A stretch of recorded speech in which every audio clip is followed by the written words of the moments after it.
ஒரு படத்தை போய் பார்த்துட்டு வந்தாங்க. இவருக்கு அந்த சினிமா நடிகர் பிடிச்சி போச்சு. உடனே அந்த படம் பிடிச்சி போச்சு. அந்த புள்ள என்ன சொல்லும்? அந்த சினிமா நடிகரை மாதிரி கொண்டே வெட்டிடுங்கண்டும், அந்த சினிமா நடிகரை மாதிரி எனக்கு ஷர்ட் எடுத்துட்டாங்கண்டும், அந்த சினிமா நடிகரை மாதிரி நடக்க பழகும். இதெல்லாம் தானா நடக்குதா? நீங்க சொல்லி கொடுத்தீங்களா? நீங்க சொல்லி கொடுக்கல, தானா நடக்கும். அது ஏன் தெரியுமா? அந்த சினிமா நடிகரின் மீது கொண்ட மோகம், அந்த அன்பு, அது தானாக அந்த பிள்ளையை செய்ய வைக்கும். இதை போலதான் நபிகள் நாயகம் ஸல்லல்லாஹு அலைஹி வஸல்லம் அன்னவர்களையும் அவர்களுடைய குடும்பத்தினர்களான அஹ்லுல் பைத்துக்களையும் உங்களுடைய பிள்ளைகளுடைய மனதில் நீங்க ஹீரோவாக விதைக்கணும். அவங்க தான் ஹீரோ என்று நீங்க சொல்லிக் கொடுக்கணும். அவங்கள மேல அன்பு வாரமாய் உங்களோட பிள்ளைகளுக்கு நீங்க சொல்லிக் கொடுத்தா, புதுசா இன்னொரு ஆள் வந்து உங்களோட பிள்ளைக்கு சொல்லிக் கொடுக்க வேண்டிய அவசியம் இல்லை. இன்னொரு ஆள் வந்து கொண்டு நீங்க கொண்டை இப்படிதான் வெட்டணும், நகம் இப்பதான் வெட்டணும், நடை இப்படிதான் நடக்கணும், வலது புறத்தால நடக்கணும், இதெல்லாம் நீங்க சொல்லிக் கொடுக்க வேண்டிய அவசியம் இல்லை. அந்த புள்ள தேட ஆரம்பிக்கும். எனக்கு பிடிச்ச ரசூலுல்லாஹி ஸல்லல்லாஹு அலைஹி வஸல்லம் எப்படி நடந்தார்கள், பெற்றோர்களோட எப்படி நடந்தார்கள், மதுபானம் குடித்தார்களா இல்லையா, குடிக்க கூடாது என்றார்கள், உடனே விட்டுட்டு விலகிடுவாங்க. எப்படி பள்ளிக்குள்ள வருகின்ற பொழுது வரணும், அந்த ஒழுக்கத்தை ரசூலுல்லாஹி ஸல்லல்லாஹு அலைஹி வஸல்லம் அவர்கள் கற்று தந்திருக்கிறாங்க. அந்த புள்ள தேடும். அந்த புள்ள அந்த ஒழுக்கத்தையும் படி பள்ளிக்குள்ள வருவாங்க. மக்களோடு எவ்வாறு நடக்கணும் என்பதை பற்றி ரசூலுல்லாஹி ஸல்லல்லாஹு அலைஹி வஸல்லம் அவர்கள் என்ன சொல்லி தந்திருக்கிறாங்க. அந்த புள்ள தேடும். ஏன்? அன்பு இருக்குதே ரசூலுல்லாஹி மீது. அப்ப அன்பு இருக்க போகல ஸல்லல்லாஹு அலைஹி வஸல்லம் அவர்கள் எதையெல்லாம் செஞ்சாங்களோ அது அத்தனையையும் அந்த புள்ள தன்னுடைய ஹீரோவாக நினைத்துக் கொண்டிருக்கக்கூடிய ரசூலுல்லாஹி ஸல்லல்லாஹு அலைஹி வஸல்லம் அவர்களை மாதிரியே நடக்க ஆரம்பிச்சிடும்.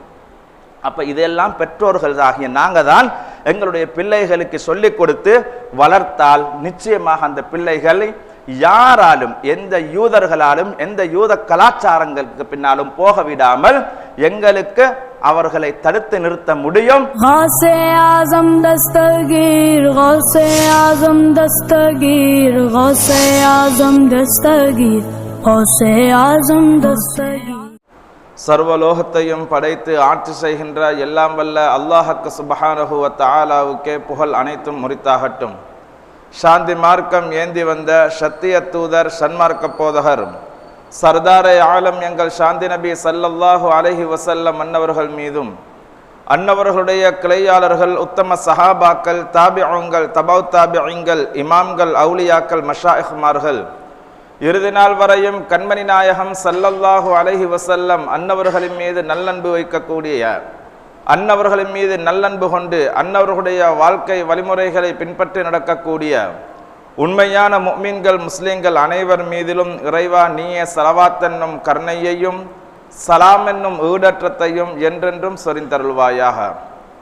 புனிதமான இறையில்லமாம் அல்லாஹ்வுடைய மாளிகையிலே இஅ்திகாஃபுடைய நியத்தோடு அமர்ந்திருக்கக்கூடிய அல்லாஹ்வின் நல்லடியார்களே, அல்லாஹும் அல்லாஹ்வுடைய தூதர் ஸல்லல்லாஹு அலைஹி வஸல்லம் மன்னவர்களும் எந்தெந்த விடயங்களை எடுத்து நடக்குமாறு எங்களுக்கு ஏவி இருக்கின்றார்களோ அந்த விடயங்களை எடுத்து நடக்குமாறும், அல்லாஹும் அல்லாஹ்வுடைய தூதர் ஸல்லல்லாஹு அலைஹி வஸல்லம் மன்னவர்களும் எந்தெந்த விடயங்களை விட்டு தவிர்ந்து ஒதுங்கி நடந்து கொள்ளுமாறு எங்களுக்கு தடை விதித்திருக்கின்றார்களோ அந்த விடயங்களை விட்டு தவிர்ந்து ஒதுங்கி நடந்து கொள்ளுமாறு முதலில் எனக்கும் அப்பால் உங்களுக்கும் நல்லுபதேசம் வசியத்தாக கூறிக்கொள்கின்றேன். பேரன்புமிக்க இஸ்லாமிய சகோதரர்களே, நபிகள் நாயகம் ஸல்லல்லாஹு அலைஹி வஸல்லம் அன்னவர்கள் இப்படி ஒரு ஹதீஸை நமக்கு சொல்லி காட்டியிருக்கிறார்கள். குல்லுக்கும் ராஇன், நீங்கள் ஒவ்வொருவர்களும் பொறுப்புதாரிகள். உங்களுடைய பொறுப்புகளை பற்றி நாளை கியாமத்துடைய நாளையில இறைவன் ஹக்கு சுப்ஹானஹு வ தஆலா உங்களிடம் விசாரிக்கின்றான்.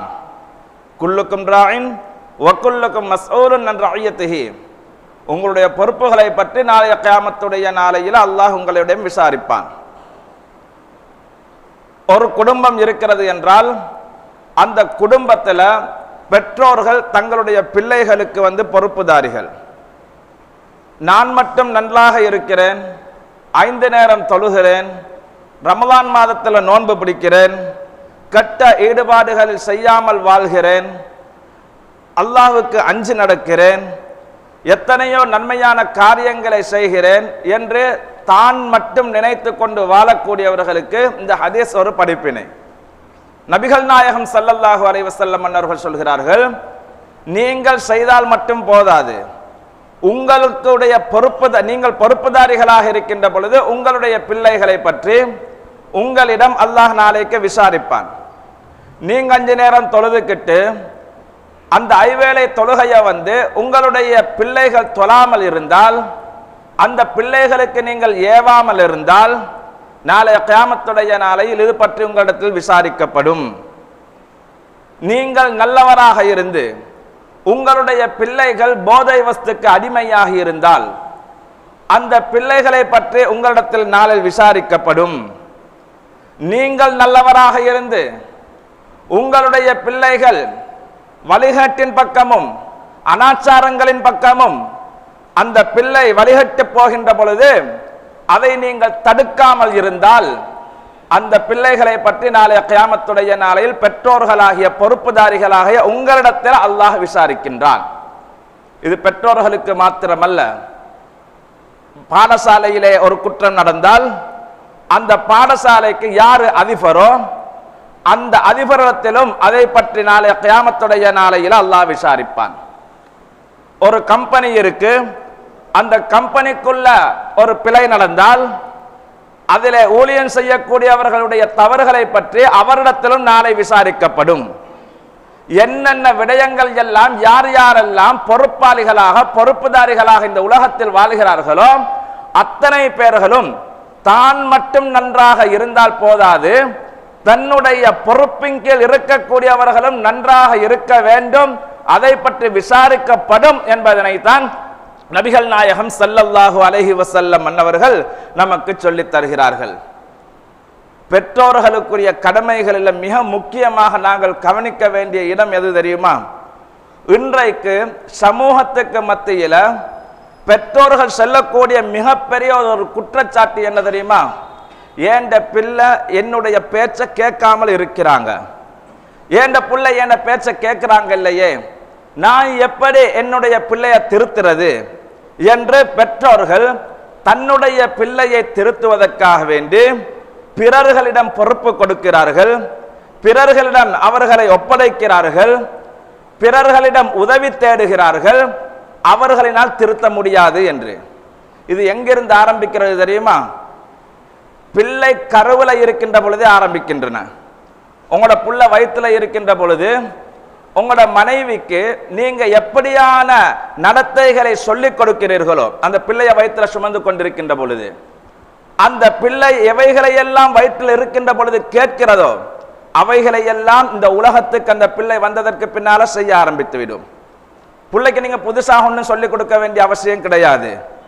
வயிற்றுல இருக்கின்ற பொழுது உங்களுடைய மனைவியை அழைத்து கொண்டு சினிமா தியேட்டருக்கு போய் படம் பார்த்தீங்கன்னு சொன்னா நாளைக்கு அந்த புள்ள இதே சினிமா தியேட்டர்ல படத்தை பார்க்கும். ஏனென்றால் அது அங்கேயே ஊற்றப்பட்டுட்டு நீங்க சேர்த்து செஞ்சிட்டீங்க. அந்த பிள்ளைக்கு அந்த புள்ள சுமந்து கொண்டிருக்கின்ற பொழுது குர்ஆனை எடுத்தவங்க மனைவிக்கு நீங்க ஓத சொல்லி பாருங்க.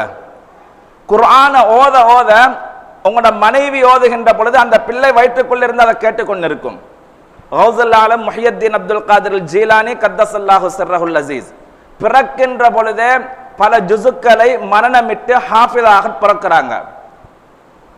அவரிடத்துல கேட்கப்பட்டது, எப்படி பிறக்கிற பொழுதே அந்த புள்ள குர்ஆனை ஓதிக்கொண்டே இருக்குது, எந்த மதரசாலும் போடல, அதற்கு முன்னையே குர்ஆனை அந்த புள்ள ஓதுது, ஏன் எப்படி என்று கேட்கப்பட்ட பொழுது தாயார் சொன்னாங்க, நான் கருவுல சுமந்து கொண்டிருக்கின்ற பொழுது குர்ஆன் ஓதிக்கிட்டே இருப்பேன். அந்த புள்ள வயிற்றுக்குள்ள இருந்து அந்த குர்ஆனை கேட்டு கேட்டு அந்த வயிற்றுக்குள்ளேயே அந்த குர்ஆனை மரணமிட்டு இருக்கு. இப்ப குர்ஆனுக்கு வயிற்றுக்குள்ள இருக்கின்ற பொழுது மரணமிட முடியும் என்று சொன்னால் குர்ஆனை அந்த பிள்ளைக்கு உங்களோட புள்ள வயிற்றுக்குள்ள இருக்கின்ற பொழுது நீங்க டிவியில சினிமாக்களை போட்டு வச்சு அல்லது சினிமா பாடல்களை போட்டு வச்சு அதை பெற்றோர்கள் அந்த கருப்பின் தாய் ஹேண்ட்ஸ்ஃப்ரீ அடிச்சு நல்லா அழகாக அதை கேட்டுக்கொண்டு இருக்கின்ற பொழுது அந்த புள்ளையும் சேர்ந்து தான் அதை கேட்டுக்கொண்டு நிற்குது. பின்னால் அந்த புள்ள அந்த பக்கம் வழிகட்டும் பக்கம் செல்ல போகின்ற பொழுது நீங்க என்ன நினைக்கிறீங்க? பெருத்தத்துக்கு பின்னால என்ன புள்ள என்ன பேச்ச கேட்கறது இல்லையண்டு பழக்கி கொடுத்தது நீங்க தான், பழக்கி கொடுத்தது ஆரம்பத்திலேயே நீங்க தான். சரி, புள்ள பிறந்ததற்கு பின்னால அந்த புள்ளைக்கு அழகான பேறுகளை சூட்ட வேண்டும் என்று இஸ்லாம் நமக்கு சொல்லித் தருகிறது. இன்றைக்கு அழகான பெயர்களையா சூட்டுறாங்க. புள்ளைக்கு பேர் வைக்கின்ற பொழுது அந்த பெயர்களில் அர்த்தம் உள்ள நல்லோர்கள், சாலிஹீன்கள், நபிமார்களுடைய பெயர்களை நீங்க சூட்டுங்க. பெயர்களில் சிறந்த பெயர் எங்கள் நாயகம் முத்து முஹம்மது ரசூலுல்லாஹி ஸல்லல்லாஹு அலைஹி வஸல்லம் அன்னவருடைய திருப்பெயர் முஹம்மத் என்கின்ற பெயர். இன்றைக்கு உலகத்திலேயே அதிகமாக பெயர் வைக்கப்பட்டிருக்கிறது நபிகள் நாயகம் ஸல்லல்லாஹு அலைஹி வஸல்லம் அன்னவருடைய பெயரை தான். முஹம்மது என்ற பெயர் தான் உலகத்தில் நாலாபுறங்களிலும் இருக்கு. இதுக்கு யகூதிகள் ஒரு திட்டம் போட்டாங்க. இந்த முஹம்மது என்ற பெயரை இல்லாமலாக்கணும், அதை குறைக்கணும். ஏன் தெரியுமா? அந்த பெயருக்குள்ளேயே ஆன்மீகம் ஒளிந்து இருக்கு. உங்களோட பிள்ளைய நீங்க முஹம்மத் முஹம்மது என்று பெயரை வச்சுட்டு கூப்பிடுறீங்க தானே, கூப்பிட போக்கல அவர் புகழுக்குரியவர், புகழப்பட்டவர், புகழப்பட வேண்டியவர் என்ற கருத்துல நீங்க கூப்பிட்டு கொண்டே இருக்கிறீங்க. இப்ப அந்த பிள்ளைக்கு அந்த வார்த்தை ஒவ்வொன்றும் துஆவாக, நீங்க பெற்றோர்கள் உங்களோட பிள்ளைக்கு முஹம்மத் முஹம்மது என்று கூப்பிடுகின்ற பொழுது அந்த பேரே ஒரு துஆவாக மாறுது. துஆவாக மாறி உங்களோட பிள்ளை நல்ல பிள்ளையாக வர்றதுக்கு அந்த பிள்ளை தான் அந்த பெயர் காரணமாக அமைஞ்சிடும். இப்போ ஒரு ஆள் புகழப்பட்டவர் என்று அழைக்கப்படுறதா அந்த ஆள் புகழுக்குரிய வேலைகளை செய்யணும். அப்படித்தானே? புகழுக்குரிய வேலைகளை செஞ்சா தான் புகழப்பட்டவராக வருவாரு. இகழுக்குரிய கெட்ட விஷயங்களை செய்யக்கூடியவராக இருந்தால் அந்த பெயரை வச்சுக்கிட்டு அவர் கெட்ட விஷயங்களின் பக்கம் செல்ல மாட்டாரு. அந்த பெயருக்கு ஒரு மறுவாதி இருக்கு. அப்ப யகூதிகள் பார்த்தாங்க இந்த பெயரை எப்படியாவது இல்லாமலாக்கணும் என்று சொல்லி இன்றைக்கு சமூகத்துல இந்த முஹம்மது என்ற பெயரை வைக்கிறத இல்லாமலாக்கி கொண்டு வர. இது எங்க சமூகம் ஏதோ லேட்டஸ்ட் என்று நினைச்சுக்கிட்டு அந்த பெயரை வைக்காம இருக்கிறது. முஹம்மது என்ற பெயரை அப்படியே தடை விதித்து கொண்டு அல்லது வைக்கணுமா, ஆதாரம் இருக்கா என்று கேட்டேமே சேதாரமா போன கூட்டம் தான் எங்கட கூட்டம். என்ன செய்யறதுன்னு சொன்னா அந்த பேரை வைக்கிறது இல்ல. அவன் என்ன செஞ்சிட்டான், இதை முஸ்லிம்களுக்குள்ள ஏதோ ஒரு புதுசாக ஏதோ ஒன்றை போடுற மாதிரி போட்டு முஹம்மது என்ற பெயர் எல்லாம் நீங்க என்ன பெயர் வச்சாலும் பரவாயில்லை, ஆனா பேருக்கு முன்னால முஹம்மது என்ற போட்டுக்கொள்ளுங்க. அந்த பெயருக்கு ஒரு பரக்கத்து இருக்கு. இமாம் பூசரி ரஹ்மத்துல்லாஹி அலை அன்னவங்க புர்தா ஷரீஃப், கசீதத்துல் புர்தா உலகம் முழுக்க மோதுவாங்க, எல்லாரும் ஏற்றுக்கொண்டப்பட்ட ஒரு கிதாபு தான். அந்த பூசரி இமாம் அவங்க சொல்றாங்க, அல்லாஹ் கியாமத்துடைய நாளையில என்ன ஒருவேளை நரகவாதி என்று சொல்லி நரகத்துக்கு இழுத்து கொண்டு போனான்னு வைங்க மலக்குமார்கள், நரகத்தினுடைய வாயலில் வைத்து என்ற பேரை கேட்பான் அல்லாஹ். அப்ப நான் என்ன தெரியுமா சொல்லுவேன், முஹம்மது ஷரஃபுத்தீன் என்று சொல்லுவேன். அவனோட பேர் ஷரஃபுத்தீன், முஹம்மது ஷரஃபுத்தீன் என்றுவேன். ஏனென்றா இந்த முஹம்மது என்ற பெயரை கேட்டதும் அல்லாஹ் அந்த பெயரை நரகத்துக்கு போட்டதுக்கு அல்லாஹ் வெட்கப்படுவானாம். ஏன் ரசூலுல்லாஹி ஸல்லல்லாஹு அலைஹி வஸல்லம் பேர் இல்லையா? அந்த பேருக்குரியவரை நரகத்துக்கு போட்டதுக்கு அல்லாஹ்வே வெட்கப்படுவான் என்று அவங்க சொல்லி காட்டுறாங்க. அப்ப இந்த முஹம்மது என்ற பெயர் இன்றைக்கு காணாமல் போய்கொண்டே இருக்கு. அதே போல அப்துல்லா, அல்லாஹ்னுடைய அடிமை என்கின்ற பெயர், அல்லாஹ்னுடைய அடிமை. அஸ்மாவுல் ஹுஸ்னாவில் அல்லாஹ்வுடைய அழகு திருநாமங்கள் எத்தனையோ இருக்கு, 99. ஒவ்வொரு பெயருக்கும் அபுத் என்று போட்டு முன்னால இப்ப ரஹ்மான் என்று சொல்றதாக இருந்தால் அப்துர் ரஹ்மான், அல்லாஹ்வுடைய பேர் ரஹீம் என்று சொல்றதாக இருந்தால் அப்துர் ரஹீம். இப்படி அந்த அபுத் அல்லாஹ்னுடைய அடிமை, ரஹ்மான் அருளாளனுடைய அடிமை, அன்பாளனுடைய அடிமை, தூய்மையானவனுடைய அடிமை, இப்படி வைக்கிறது அல்லாஹ்வுடைய அந்த பண்புகளுக்குரிய அந்த சிஃபத்துக்கள் அஸ்மாக்களை வைத்து நாங்க பெயர்களை வைக்கிறத கொண்டு அந்த பெயரை கொண்டு அந்த பிள்ளை குணம் பெறுகிறார், அந்த பெயருக்குரியவராக மாறுவார். அன்பாளர் என்று வைத்தால் அல்லாஹ் அன்பாளன், அன்பாளனின் அடிமை என்ன அந்த பிள்ளை இரக்கத்தனம் உள்ள பிள்ளையாக வருவாங்க, செல்வந்தனான பிள்ளையாக வருவாங்க, நல்ல குணமுள்ள பிள்ளையாக வருவாங்க. அந்த பெயரை அழைக்கின்ற பொழுதே அது ஒரு துஆவாக மாறுது. ஒரு நல்ல பெயரை வச்சிங்கன்னு சொன்னா அந்த பெயரே துஆவாக மாறும். இன்றைக்கு பெயர் வைக்கிறது கருத்தை பார்க்கறது இல்லை, வெறுமனே ஏதோ 2 எழுத்துல வர மாதிரி லீனா கானா பானா இப்படி எல்லாம் பெயரை வச்சுக்கிட்டு போறாங்க. என்ன பேரு கருத்துன்றே தெரியல, வாய்க்கு லேசாக இருக்கு, லேட்டஸ்டா இருக்கு. லேட்டஸ்ட் இந்த உலகத்துல மட்டும்தான், அதுக்கு பின்னால அந்த லேட்டஸ்ட் இந்த உலகத்திலேயே உங்களுக்கு வினையாக நிற்கும். அந்த பேரு கெட்ட ஒரு அர்த்தத்தை கொடுக்கக்கூடியதாக இருந்தால் நீங்க கூப்பிடுற ஒவ்வொரு தடவையும் அது உங்களுக்கு எதிராக அந்த பெயர் அந்த பிள்ளைகளை பிரதிபலித்துக் கொண்டே இருக்கும். அந்த பெயர் உங்களுக்கு எதிராகவே பிரதிபலித்துக் கொண்டே இருக்கும். சக்ரான் என்று வச்சா சக்கரான் வச்சுட்டேன்னு சொன்னா போதை. அப்ப அந்த பிள்ளைய நீங்க சக்கரான் கூப்பிட்டீங்கன்னு சொன்னா போதையாளன், அவன் இன்னும் போதையில பக்கம் தான் போவான். இத மாதிரி ஏதா பேர் வந்து பசுந்தா இருந்தேன்னு சொன்னா அந்த பசுந்த பார்த்து பேர் வைக்க வானம். கருத்து என்னன்னு பாருங்க. முடிந்த அளவு நபிமார்களுடைய பெயர்களை உங்களுடைய பிள்ளைகளுக்கு சூட்டுங்க. சாலிஹைங்களுடைய பெயர்களை உங்களுடைய பிள்ளைகளுக்கு சூட்டுங்க. ஏன் தெரியுமா? நாளை பின்னு அல்லாஹ் அந்த நபிமார்களுக்கு இருந்த குணாதிசயங்கள் ஏதாவது ஒன்று அவங்களோட பிள்ளையில வச்சிருப்பான். ஒரு நல்லடியாருடைய பெயர் அவங்களோட பிள்ளைகளுக்கு நீங்க வச்சீங்கன்னு சொன்னா ஒரு சாலிஹைங்கள், தாபிஐங்கள், தபவு தாபிஐங்கள், சஹாபாக்கள், வலிமார்கள், அதே போன்று நபிமார்கள், இப்படி நல்லோர்களுடைய பெயர்களை நீங்க வச்சீங்கன்னு சொன்னா அந்த பிள்ளைக்கு அவர்களுடைய குணாதிசயங்களில் ஏதாவது ஒன்றை அல்லாஹ் வெளிப்படுத்தி கொண்டே இருப்பான். அது நல்லதாக இருக்கும். இப்படி இல்லாம வேற ஏதாவது கருத்தை இல்லாத பெயர்களை வச்சீங்கன்னு சொன்னா நிச்சயமாக அந்த பெயர்கள் உங்களுடைய பிள்ளைகளை வழிகெடுத்து கொண்டுதான் இருக்கும். அது நீங்கள் செய்கின்ற தவறு. அப்படி அந்த தவற பேர்லயே தவற வச்சுட்டீங்கன்னு சொன்னா நாளைக்கு அந்த புள்ள வழிகட்டு போனதுக்கு பின்னால ஏண்ட புள்ள என்ன பேச்ச கேட்கறது இல்ல, ஏண்ட புள்ள நான் சொல்ற மாதிரி கேட்கறது இல்லை. எப்படி கேட்கும்? நீங்க தான் பேர்லயே அங்க மிஸ்டேக் விட்டுட்டீங்க. புள்ள கருவுல இருக்கின்ற பொழுதே செஞ்ச மிஸ்டேக் நீங்க தான். அப்ப இப்படியெல்லாம் நீங்க பிழைகளை செஞ்சுட்டு அந்த பிள்ளையினுடைய வாழ்க்கை நாசமாகுவதற்கு பெற்றோர்களாகிய நாங்க காரணமாக இருந்துட்டு அந்த பிள்ளைகளை குறை செய்வதில் அதுல அர்த்தம் இல்லை. அது ஆரம்பத்திலிருந்தே நாங்க யோசிக்கணும். ஒரு பிள்ளையை வளர்க்கின்ற பொழுது இந்த பிள்ளைக்கு என்னென்ன விஷயங்கள் நாங்க சொல்லிக் கொடுக்கணும், எப்படி வளர்க்கணும் என்று சொல்லிக் கொடுக்கணும். அடுத்ததாக நபிகள் நாயகம் ஸல்லல்லாஹு அலைஹி வஸல்லம் அவர்கள் சொன்னார்கள், உங்களுடைய பிள்ளைகளுக்கு நீங்க வந்து முக்கியமாக அதபு ஒழுக்கத்தை கற்றுக் கொடுங்கள் என்றார்கள். அதபு ஒழுக்கம் இருக்குது. இந்த அதபு ஒழுக்கம் என்பது மிக முக்கியம்.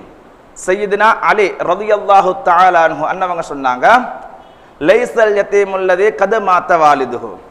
இந்த யத்தீம் அநாத பிள்ளைகள் என்று சொல்றோமே, உம்மா வாப்பா இல்லாத பிள்ளைகள் வந்து அநாத புள்ள இல்லையாம். அவங்க சொல்றாங்க உம்மா வாப்பா இல்லாத புள்ள அநாத புள்ள இல்ல. யாரு தெரியுமா அநாத புள்ள?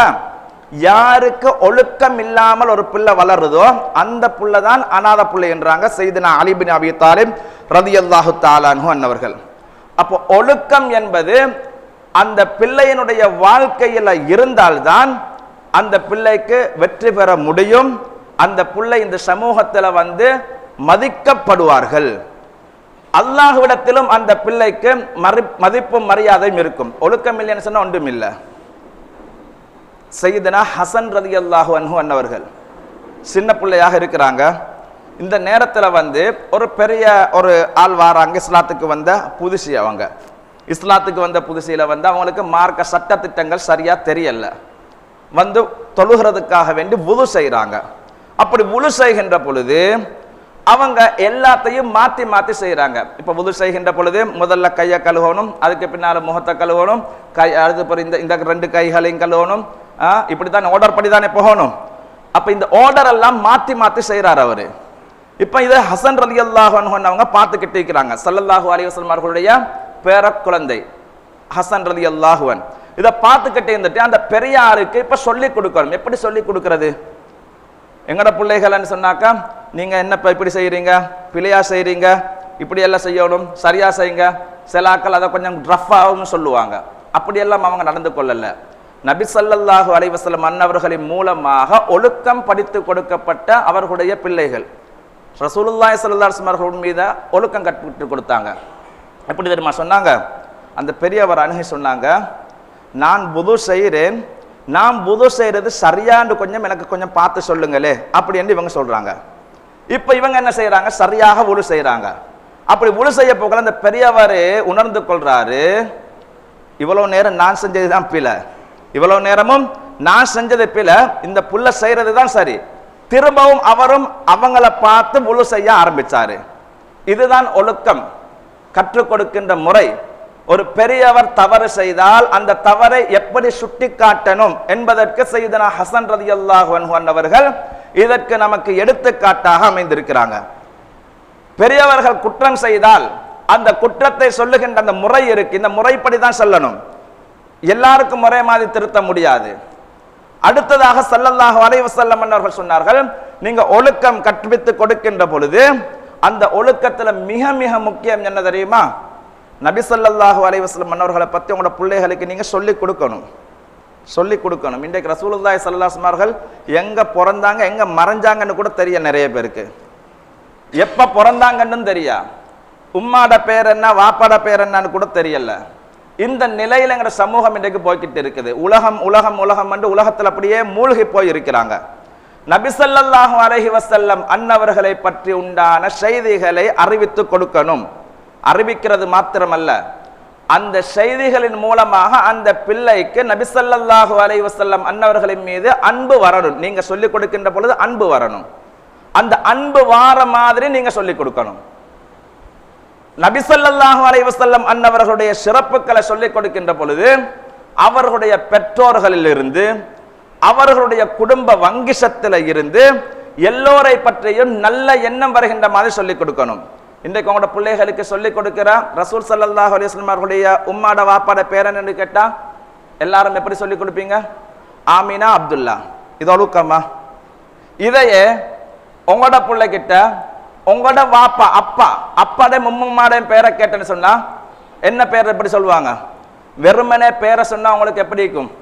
வெறுமனே பேரை சொல்ல போக்கல கொஞ்சம் மனசுக்கு சங்கடம் ஆயிக்கும். என்ன நானே என் உம்மாவுக்கு எவ்வளவு கண்ணியம் வச்சிருக்கிறேன், என் வாப்பாக்கு எவ்வளவு கண்ணியம் வச்சிருக்கிறேன், ஏண்ட புள்ள சர்வசாதாரணமாக என் உம்மாடையும் வாப்பாடையும் பேரை இப்படி அதபில்லாம ஒழுக்கம் இல்லாம சொல்றேன்னு கேட்போமா இல்லையா?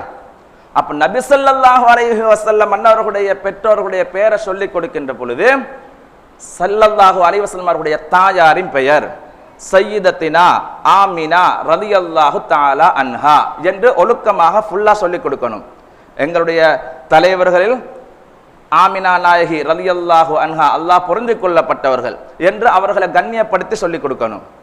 சையதுனா அப்துல்லாஹ் ரலியல்லாஹு அன் பெருமானார் ஸல்லல்லாஹு அலைஹி வஸல்லம் வாப்பாட பெயர் என்று அந்த பிள்ளைகளுக்கு ஆரம்பத்திலேயே அந்த ஒழுக்கத்தை கற்பித்து கொடுக்கணும். அப்படி கற்பித்து கொடுத்தால்தான் பின்னால வார சமூகம் நபி ஸல்லல்லாஹு அலைஹி வஸல்லம் அவர்களை குறை கூறுகின்ற பொழுது அந்த புள்ள யோசிப்பாங்க, எப்படி இவ்வளவு ஒரு பெரிய நபி, அல்லாஹுடைய ரசூல், அல்லாஹுடைய ஹபீப், இந்த ஹபீப் ஒரு கெட்டவருடைய மணி வயிற்றுல பிறப்பார்களா, ஒரு கெட்ட வங்கிசத்துல வருவாங்களா என்பதை பத்தி யோசிப்பாங்க. இன்றைக்கு சமூகத்துல எப்படி சொல்லி கொடுக்கப்பட்டு இருக்கு? நபி ஸல்லல்லாஹு அலைஹி வஸல்லம் அன்னவர்களை மட்டும்தான் நாங்க ஏற்றுக்கொள்ளணும், அவங்களோட பெற்றோர்களை ஏற்றுக்கொள்ள கூடாது, அவங்களோட வங்கிசம் அது முஷ்ரிக்காக இருந்தார்கள், நஊது பில்லா, அவங்களோட பெற்றோர்கள் முஷ்ரிக்காக இருந்தார், இப்படியெல்லாம் சொல்லிக் கொடுக்கப்படுது. ஏன் காரணம் தெரியுமா? நீங்க உங்களோட பிள்ளைகளுக்கு ஆரம்பத்திலேயே இதை சொல்லி கொடுக்கல, நீங்க சொல்லி கொடுக்கணும். இதெல்லாம் பெற்றோர்களுடைய கடமை. நபி ஸல்லல்லாஹு அலைஹி வஸல்லம் அவர்களுடைய வங்கிசம் சிறப்பான வங்கிசம், அவர்களுடைய பெற்றோர்கள் சுவர்க்கத்துக்குரிய பெற்றோர்கள் என்று அந்த பிள்ளையுடைய மனதில் ஆள் மனதில் நீங்க ஆணி அடிச்ச மாதிரி சொல்லி கொடுக்கணும். அப்படி சொல்லி கொடுத்தீங்கன்னு சொன்னா அந்த பிள்ளை அந்த வழியில சிறப்பாக சொல்லும். அப்படி இல்லைன்னு சொன்னா அந்த பிள்ளை வழிகட்டின் பக்கம் தான் திரும்பவும் போகக்கூடிய வாய்ப்புகள் அமையும். அதனால தான் ஸல்லல்லாஹு அலைஹி வஸல்லம் அவர்கள் சொன்னார்கள், அத்திபு அவுலாதக்கும் அலா ஸலாஸி ஹிசால், 3 விஷயங்களை கொண்டு உங்களோட பிள்ளைகளுக்கு நீங்க ஒழுக்கம் கற்பித்து கொடுங்க. ஒன்று ஹுப் நபியிக்கும், ரசூலுல்லாஹி ஸல்லல்லாஹு அலைஹி வஸல்லம் உடைய அன்பை உங்களோட பிள்ளைகளுடைய மனதில் ஊற்றுங்க. 2வது வஹப் அஹ்லி பைத்தி, என்ற குடும்பத்தை பத்தி, ரசூலுல்லாஹி ஸல்லல்லாஹு அலைஹி வஸல்லம் குடும்பம் இருக்கு இல்லையா, அஹ்லுல் பைத்துக்கள், அவங்கள பத்தி நல்ல எண்ணம் வார மாதிரி அன்பு வார மாதிரி உங்களோட பிள்ளைகளுக்கு சொல்லி கொடுங்க. அப்படி சொல்லி கொடுத்தீங்கன்னா என்ன நடக்கும் தெரியுமா? உங்களோட பிள்ளைகள் வழிகட்டின் பக்கம் போக மாட்டாங்க. உதாரணத்துக்கு நான் சொல்றேனே, யார்ட மேல அன்பு வருகுதோ, யார்ட மேல அன்பு இருக்கோ அவரை மாதிரி தான் அந்த பிள்ளைகள் நடக்க பார்க்கும். உதாரணத்துக்கு ஒரு சினிமா பார்த்துட்டு வந்தேன்னு வைங்க, ஒரு படத்தை போய் பார்த்துட்டு வந்தாங்க, இவருக்கு அந்த சினிமா நடிகர் பிடிச்சி போச்சு. உடனே அந்த படம் பிடிச்சி போச்சு, அந்த புள்ள என்ன சொல்லும்? அந்த சினிமா நடிகரை மாதிரி கொண்டே வெட்டிடுங்கோண்டும், அந்த சினிமா நடிகரை மாதிரி எனக்கு ஷர்ட் எடுத்து தாங்கண்டும், அந்த சினிமா நடிகரை மாதிரி நடக்க பழகும். இதெல்லாம் தானா நடக்குதா? நீங்க சொல்லி கொடுத்தீங்களா? நீங்க சொல்லி கொடுக்கல, தானா நடக்கும். அது ஏன் தெரியுமா? அந்த சினிமா நடிகரின் மீது கொண்ட மோகம், அந்த அன்பு, அது தானாக அந்த பிள்ளையை செய்ய வைக்கும். இதை போலதான் நபிகள் நாயகம் ஸல்லல்லாஹு அலைஹி வஸல்லம் அன்னவர்களையும் அவர்களுடைய குடும்பத்தினர்களான அஹ்லுல் பைத்துக்களையும் உங்களுடைய பிள்ளைகளுடைய மனதில் நீங்க ஹீரோவாக விதைக்கணும். அவங்க தான் ஹீரோ என்று நீங்க சொல்லிக் கொடுக்கணும். அவங்கள மேல அன்பு வாரமாய் உங்களோட பிள்ளைகளுக்கு நீங்க சொல்லிக் கொடுத்தா புதுசா இன்னொரு ஆள் வந்து உங்களோட பிள்ளைக்கு சொல்லிக் கொடுக்க வேண்டிய அவசியம் இல்லை. இன்னொரு ஆள் வந்து கொண்டு நீங்க கொண்டை இப்படிதான் வெட்டணும், நகம் இப்பதான் வெட்டணும், நடை இப்படிதான் நடக்கணும், வலது புறத்தால நடக்கணும், இதெல்லாம் நீங்க சொல்லிக் கொடுக்க வேண்டிய அவசியம் இல்லை. அந்த புள்ள தேட ஆரம்பிக்கும். எனக்கு பிடிச்ச ரசூலுல்லாஹி ஸல்லல்லாஹு அலைஹி வஸல்லம் எப்படி நடந்தார்கள், பெற்றோர்களோட எப்படி நடந்தார்கள், மதுபானம் குடித்தார்களா இல்லையா, குடிக்க கூடாது என்றார்கள், உடனே விட்டுட்டு விலகிடுவாங்க. எப்படி பள்ளிக்குள்ள வருகின்ற பொழுது வரணும், அந்த ஒழுக்கத்தை ரசூலுல்லாஹி ஸல்லல்லாஹு அலைஹி வஸல்லம் கற்று தந்திருக்கிறாங்க. அந்த புள்ள தேடும். அந்த புள்ள அந்த ஒழுக்கத்தையும் படி பள்ளிக்குள்ள வருவாங்க. மக்களோடு எவ்வாறு நடக்கணும் என்பதை பற்றி ரசூலுல்லாஹி ஸல்லல்லாஹு அலைஹி வஸல்லம் என்ன சொல்லி தந்திருக்கிறாங்க. அந்த புள்ள தேடும். ஏன் அன்பு இருக்குது ரசூலுல்லாஹி மீது. அப்ப அன்பு இருக்க புகழ ஸல்லல்லாஹு அலைஹி வஸல்லம் எதையெல்லாம் செஞ்சாங்களோ அது அத்தனையையும் அந்த புள்ள தன்னுடைய ஹீரோவாக நினைத்துக் கொண்டிருக்கக்கூடிய ரசூலுல்லாஹி ஸல்லல்லாஹு அலைஹி வஸல்லம் அவர்களை மாதிரியே நடக்க ஆரம்பிச்சிடும். அப்ப இதெல்லாம் பெற்றோர்கள் ஆகிய நாங்க தான் எங்களுடைய பிள்ளைகளுக்கு சொல்லிக் கொடுத்து வளர்த்தால் நிச்சயமாக அந்த பிள்ளைகளை யாராலும் எந்த யூதர்களாலும் எந்த யூத கலாச்சாரங்களுக்கு பின்னாலும் போக விடாமல் எங்களுக்கு அவர்களை தடுத்து நிறுத்த முடியும். எல்லாம் வல்ல அல்லாஹ் எங்களுடைய பிள்ளைகளை இப்படியான நல்லோர்கள் சாலிஹீன்களை போன்று வாழ வைப்பானாக. யா அல்லாஹ் எங்களுடைய பாவங்களை மன்னித்தருள்வாயாக, எமது பெற்றோர்களுடைய பாவங்களை மன்னித்தருள்வாயாக, உற்றார் உறவினர்கள் உடன் பிறந்த சகோதர சகோதரிகளுடைய பாவங்களை மன்னித்தருள்வாயாக. மனைவி மக்கள் நாம் நேசித்தவர்கள், நம்மை நேசம் கொண்டவர்கள், பூரா உலகிலே வாழுகின்ற முஸ்லிமான ஆண்கள் பெண்கள் அவர்களிலே ஹயாத்தானவர்கள் மௌத்தானவர்கள் அனைவருடைய பாவங்களையும் மன்னித்தருள் புரிவானாக. யா அல்லாஹ் எங்களுடைய ரூஹுகளை கைப்பற்றுகின்ற பொழுது எங்கள் நாயகம் ஸல்லல்லாஹு அலைஹி வஸல்லம் அன்னவர்களுடைய காட்சியை கண்களிலே கண்டவர்களாக, நாவிலே கலிமாவோடு முழு குர்ஆனும் உள்ளத்திலே மனனமான நிலைமையிலே ஸல்லல்லாஹு அலைஹி வஸல்லம் அன்னவர்களுடைய புனிதமான ரவுலா ஷரீஃபுக்கு முன்னால் எங்கள் உயிர்களை கைப்பற்றுவாயாக. முத்து முஹம்மது ரசூலுல்லாஹி ஸல்லல்லாஹு அலைஹி வஸல்லம் அன்னவர்களுடைய புனித உடலை தாங்கி நிற்கக்கூடிய மதீனத்து மண்ணிலே ஜன்னத்துல் பகீலே எங்களுடைய உடம்புகளையும் சேர்த்து வைத்து அருள் புரிந்தருள்வாயாக. வ ஆகிரு தஅவானா அனில் ஹம்துலில்லாஹி ரப்பில் ஆலமீன். லா இலாஹா இல்லல்லாஹ், லா இலாஹா இல்லல்லாஹ், லா இலாஹா இல்லல்லாஹ், லா இலாஹா